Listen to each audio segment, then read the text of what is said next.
Hello students, हम लोग बात कर रहे थे अलजेब्रिक एक्सप्रेशंस के। अलजेब्रिक एक्सप्रेशन से हम लोग मोनोमियल, बायनोमियल, ट्राइनोमियल, पॉलिनोमियल सारे एक्सप्रेशन के बारे में बात किए थे। जब भी एक टर्म होता है तो उसको हम लोग मोनोमियल बोलते हैं, जब दो टर्म बायनोमियल, जब तीन टर्म ट्राइनोमियल और कोई भी नंबर ऑफ टर्म्स होते हैं तो उसको हम लोग पॉलिनोमियल बोलते हैं। ठीक है, अब उसमें हम लोग बोलेंगे एक टर्म में फैक्टर्स कौन से हैं। अगर कोई भी एक टर्म में अगर कोई भी वेरिएबल के साथ वो जुड़ा हुआ रहता है तो उसके दो दो पार्ट्स होते हैं। जैसे 4x है तो उसके दो पार्ट करते हैं 4 और x, तो ये दोनों फैक्टर्स हैं और इनमें से जो न्यूमेरिकल नंबर है जैसे 4 तो उसको हम लोग बोलते हैं कोफिशिएंट। यहाँ तक हम लोग कर लिए थे। उसके बाद हम लोग देखे थे कि लाइक टर्म्स जो होते हैं उनका ही हम लोग एक साथ एडिशन करते हैं या सब्ट्रैक्शन करते हैं। तो हम लोग जब भी कोई कैलकुलेशन करते हैं तो लाइक टर्म्स को एक साथ लेते हैं। जैसे कि यहाँ पे मैंने एग्जांपल बताया था आप लोगों को कि जैसे 4x 7x दोनों हैं तो ये सारे सेम वेरिएबल के हैं, x वेरिएबल के साथ जुड़े हुए हैं तो हम लोग इसको लाइक टर्म्स बोलेंगे। पर ये वाले जो एक एक्सप्रेशन दिया था मैंने जिसमें 3x और 9xy है तो देखो दोनों अलग अलग हैं, एक में सिर्फ x है और इसमें x और y है, तो ये दोनों अलग अलग हैं तो इसको हम लोग अनलाइक टर्म्स बोल सकते हैं। अब मैंने जो फर्स्ट वीडियो बनाया था अलजेब्रिक एक्सप्रेशन के ऊपर उसमें मैंने आप लोगों को एडिशन के कुछ कॉन्सेप्ट बताए थे और सब्ट्रैक्शन के भी कुछ कॉन्सेप्ट बताए थे।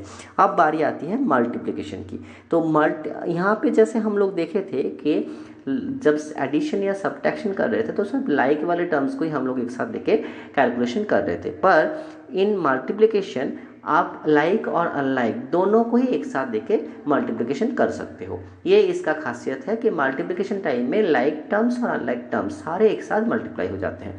तो सबसे पहले हम लोग एग्जाम्पल लेंगे दोनों मोनोमियल। मोनोमियल मतलब दोनों ही एक्सप्रेशन में एक एक टर्म्स है। तो देखो यहाँ पे दो हम लोग एक्सप्रेशन लिए हैं, एक लिया है x और एक लिया है 4z।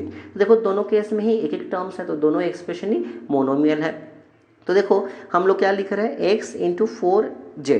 तो 4z का मतलब क्या है 4 इंटू जेड। और मैंने बोला है कि मल्टीप्लिकेशन के टाइम में अनलाइक टर्म्स और लाइक टर्म्स सारे एक साथ मल्टीप्लाई हो जाते हैं। तो देखो यहाँ पे 4z में 4z और x तो अनलाइक टर्म्स है, फिर भी हम लोग एक साथ मल्टीप्लाई करके उसको लिख सकते हैं 4 इंटू एक्स इंटू जेड मतलब 4xz। ठीक है, और एक एग्जाम्पल लेते हैं। देखो यहाँ पे 9y है और ये 10y क्यूब है, ये भी दोनों मोनोमियल एक्सप्रेशंस हैं, पर एक में y एक बार है और एक में y क्यूब है मतलब 3 बार y है। तो देखो ये अनलाइक तो हो गए। अब यहाँ पे देखो हम लोग मल्टीप्लाई कर रहे हैं 9 इंटू वाई और 10 के साथ 3 बार y, तो सब मल्टीप्लाई करें तो देखो 9 इंटू 10 कितना हो गया 90 और y कितने बार है y into y into y into और तो 4 बार y है। तो हम लोग क्या लिखेंगे y टू दी पावर 4। यहाँ पे बच्चे बहुत गलती करते हैं, 4y नहीं है। अगर आप प्लस करते हो y plus y plus y plus y, अगर y को 4 बार प्लस करोगे तो 4y होगा, पर अगर y को 4 बार मल्टीप्लाई करोगे तो y टू दी पावर 4 होगा। ये ध्यान रखिएगा आप लोग। ठीक है, अब बारी आती है नेक्स्ट की। देखो यहाँ पे हम लोग ने तीन मोनोमियल टर्म्स लिए हैं 3x 9y और 5z, और तीनों को मल्टीप्लाई करेंगे तो क्या हो जाएगा 3 इंटू 9 मतलब हो जाएगा आपका 3 इंटू 5 हो जाता है 15 और 15 इंटू 9 में क्या हो जाता है 135। और x और y और z तीनों अनलाइक टर्म्स हैं, वेरिएबल्स हैं, फिर भी हम लोग उसको मल्टीप्लाई कर देंगे तो क्या हो जाएगा 135 into x y into z. ठीक है, समझ में आ गया। अब देखो और एक एग्जाम्पल लिए हैं 4xy into 5x square y square into 6x cube y cube. तो देखो एक में x और y, एक टर्म में x और y एक बार है, दूसरे वाले एक्सप्रेशन में x स्क्वायर है और y स्क्वायर है, और तीसरे वाले एक्सप्रेशन में x क्यूब है और y क्यूब है। ठीक है, तो हम लोग इसको मतलब एलेबोरेट करके लिखते हैं। तो 4 इंटू एक्स इंटू वाई, फिर 5 इंटू एक्स इंटू एक्स और y इंटू वाई, और 6 into x into x into x 3 बार है ना, एक्स क्यूब मैंने लिखा था 3 बार मल्टीप्लाई करोगे तो एक्स क्यूब लिखना पड़ेगा, और अगर 3 बार प्लस करते हो एक्स को तो क्या हो जाएगा 3x। ये ध्यान रखिएगा आप लोग, यहाँ पे एक्स क्यूब है तो 3 बार मल्टीप्लाई करना है उसको, तो x into x into x और वाई क्यूब मतलब y into y into y. तो देखो आप देखते हैं x की संख्या कितने बार है इस क्वेश्चन में। x की संख्या हम लोग देख रहे हैं, यहाँ पे एक बार x है, यहाँ पे x, यहाँ पे x और यहाँ पे, तो 1 2 3 4 5 6, तो 6x को हम लोग मल्टीप्लाई किए हैं तो क्या हो जाएगा x to the power 6। Okay, और y के टर्म्स कितने बार है 1 2 3 4 5 6, तो y भी 6 बार है, तो 6 बार मल्टीप्लाई किया है तो y टू द पावर 6, और 4 5 और 6 ये दोनों तीनों क्या है कोफिशिएंट है, इन तीनों को मल्टीप्लाई कर दो। 4 इंटू 5 20, 20 इंटू 6 120, तो आपका आंसर आ गया 120 into x to the power 6 into y to the power 6। Clear है आप लोगों को? गुड। नेक्स्ट आता है मोनोमियल बाय बायनोमियल। तो देखो यहाँ पे एक टर्म हम लोग लिए हैं मोनोमियल वाला टर्म, और यहाँ पे एक टर्म लिए हैं बायनोमियल वाला टर्म। बायनोमियल मतलब दो उसमें टर्म्स होते हैं, और मोनोमियल मतलब एक ही टर्म होता है। तो देखो यहाँ पे क्या रूल होता है कि जो मोनोमियल वाला टर्म होगा उसको बायनोमियल के एक बार फर्स्ट टर्म के साथ मल्टीप्लाई करना पड़ेगा, फिर बायनोमियल का जो सेकेंड टर्म है उसी के साथ मोनोमियल को फिर से मल्टीप्लाई करना पड़ेगा। तो हम लोग देखो यहाँ पे क्या है 3x, और बायनोमियल का फर्स्ट टर्म क्या है 5y, तो 3x इंटू 5y लिखे हैं, और बीच में क्या साइन आएगा, देखो यहाँ पे प्लस है तो प्लस साइन आएगा, अगर यहाँ पे माइनस होता तो यहाँ पे माइनस साइन होता। क्लियर है आप लोगों को? ठीक है, तो जो भी बीच में साइन होगा वही रहेगा यहाँ पे। अब देखो यहाँ पे फिर से मुझे क्या करना पड़ेगा, बायनोमियल के फर्स्ट टर्म के साथ हम लोग मोनोमियल को मल्टीप्लाई कर दिए हैं। अब बारी आती है दूसरे टर्म के साथ, तो दूसरा टर्म है 2 के साथ मोनोमियल के टर्म्स को मल्टीप्लाई कर दिया, तो 2 इंटू 3x यहाँ पे लिख दिया। तो ये क्या हो गया 3x इंटू 5y क्या होता है 3 इंटू 5 15, और x और y लिख लिया, तो 5 15 इंटू x इंटू y, और यहाँ पे 3 इंटू 2 6, और यहाँ पे सिर्फ x वेरिएबल है तो 6। क्लियर है आप लोग को मोनोमियल टू बायनोमियल? गुड। अब बारी आती है मोनोमियल से ट्राइनोमियल को मल्टीप्लाई करना।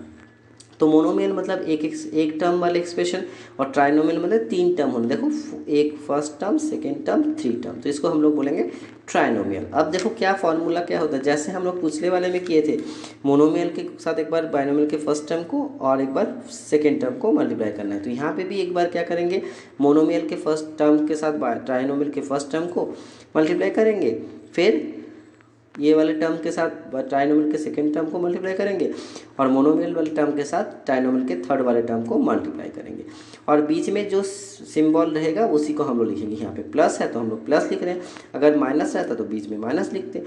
जैसा सिंबल रहेगा इन तीनों के बीच में वही सिंबल हम लोग यहाँ पे लिखेंगे। क्लियर है आप लोग को? तो देखो 3m इंटू 4m स्क्वायर, तो क्या है 3 इंटू 4 12, और m क्या है, m के साथ m स्क्वायर को मल्टीप्लाई कर रहे हैं, तो 3 बार m है तो क्या हो जाएगा m क्यूब। क्लियर है? उसके बाद देखो 3 इंटू 9 27, और m इंटू एम, तो कितने बार m है 2 बार, तो m इंटू एम 2 बार मल्टीप्लाई किया है तो हो जाएगा m स्क्वायर। और यहाँ पे देखो m नहीं है तो सिर्फ 3 इंटू 6 18, और इसका वेरिएबल क्या होगा m। क्लियर है? अब देखो बात आती है नेक्स्ट वाले टाइप की, that is called binomial into binomial. Binomial के साथ बायनोमियल मल्टीप्लाई करेंगे। तो इसका देखो यहाँ पे मैंने 2 एग्जाम्पल लिया है। एक बायनोमियल टर्म लिया है y-4, देखो 2 टर्म्स है, और दूसरा बायनोमियल टर्म लिया है 2x + 3। ठीक है, तो अब देखो क्या होता है, पहले बायनोमियल का जो टर्म होता है उसके साथ सेकेंड बायनोमियल के दोनों टर्म को हम लोग मल्टीप्लाई करेंगे, फिर से जो बायनोमियल का सेकेंड टर्म है उसको भी सेकेंड बायनोमियल के दोनों टर्म को मल्टीप्लाई करेंगे। तो देखो कैसे कर रहे हैं, तो देखो पहला क्या हो रहा है y के साथ 2x, तो y इंटू 2x 2xy। अब इसके साथ फिर से ये वाला टर्म को मल्टीप्लाई करेंगे, तो y इंटू 3, तो क्या हो गया 3y। अब देखो नेक्स्ट क्या होता है, पहले वाले बायनोमियल के सेकेंड टर्म के साथ दोनों को मल्टीप्लाई करेंगे, तो देखो -4 इंटू 2x, तो क्या होगा -4 इंटू 2x, तो हो जाएगा -8x, माइनस प्लस माइनस। ठीक है, और यहाँ पे देखो -4 इंटू +3, तो माइनस प्लस माइनस, तो 4 इंटू 3 12, तो -12। क्लियर है आप लोगों को? ठीक है, अब मैं बोल रहा हूँ बायनोमियल से ट्राइनोमियल। वही रूल रहेगा कि एक टर्म को लो और सारे टर्म के साथ मल्टीप्लाई करो, फिर सेकेंड वाले टर्म को लो सारे टर्म के साथ मल्टीप्लाई करो। तो देखो यहाँ पे क्या कर रहे हैं, a के साथ पहले वाला टर्म को, तो a into A square a cube, फिर a इंटू 3a स्क्वायर, फिर a इंटू 5a। क्लियर है? यहाँ तक सब कंप्लीट हो गया।